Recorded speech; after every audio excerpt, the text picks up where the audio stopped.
Здравейте! Искам да кажа, че това беше поредният семинар за тази година, петият. Това наистина е, може би, един своеобразен рекорд за нас, защото за първи път наистина в Пловдив се провеждат 5 поредни международни семинара. Това е уникално, защото, знаете, първо не се организира много лесно, второ да се съчетае графика на всички тези майстори, които идват в България, е невероятно. Така че по покана на Европейската винчунна организация България беше СИФО Оливър Кьоник, той е 7-ма майсторска степен, човек, който преподава във Виена.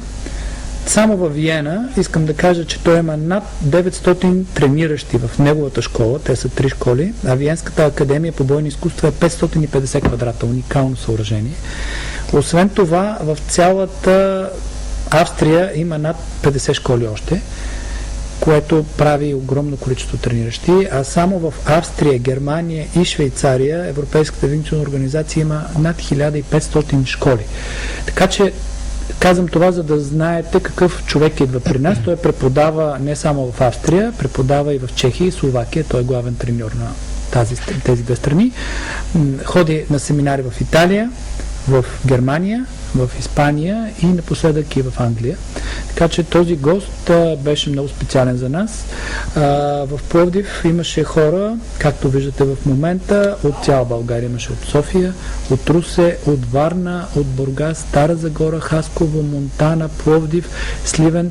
Уникално представяне. Като нашата цел беше да запознаем нашите ученици с най-новите тенденции на тема самозащита, защото както всяко нещо, така и бойните изкуства се развиват.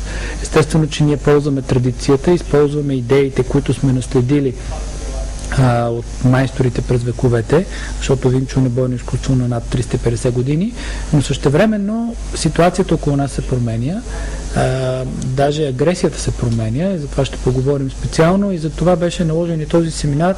В момента виждате това момче, което партнира на майстора, той също е българин.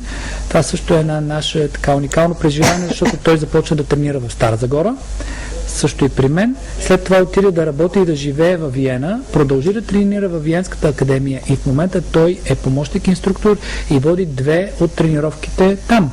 Така че само по себе си това също е наш успех. Той дойде да партнира на майстора, защото, както виждате, някои от нещата са много опасни, ударите са към гръкляна, трудно се хващат, някои трудно се поемат, затова беше нужно така да има по-специален спаринг партньор. Човек.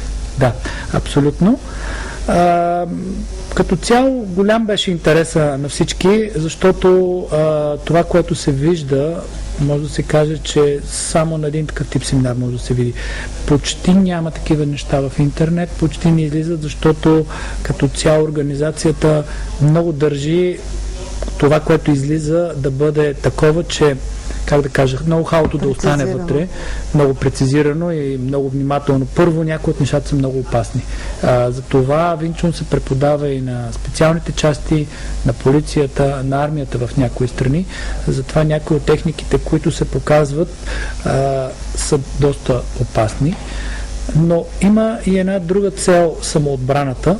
Освен физическа цел, ние бихме казали, че той също показа много важни методи за психическа и словесна самоотбрана.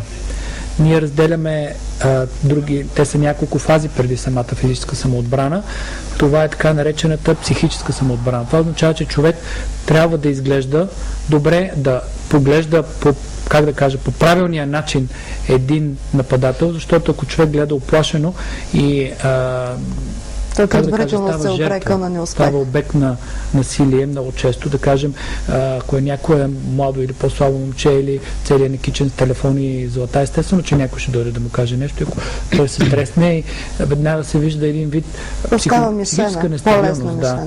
И естествено, че този, който иска да му направи нещо, той не иска проблеми, той иска жертва, лесна жертва. Затова също ние работим върху психиката на хората, за да можем да открият в себе си победителя. Нали?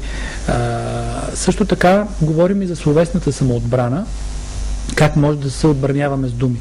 Например, мога да кажа, че жените това го умеят по природа, защото много често им се налага да се разправят с някои досадни мъже и те имат така набор от доста добри приеми за справяне, но като цяло при мъжете може би това липсва и някой, ако каже нещо напреки на някой без да знае как да реагира в дадена ситуация, може да превърне една нормална ситуация в крайна и така искрата да пламне и да избухне.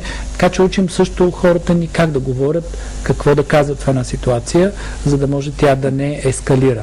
Много и естествено, полезно. последния трета фаза разделяме вече физическата самоотбрана на няколко нива, тогава когато е далече противника, когато е средно близо, когато е много близо или ако случайно сме се озовали на земята.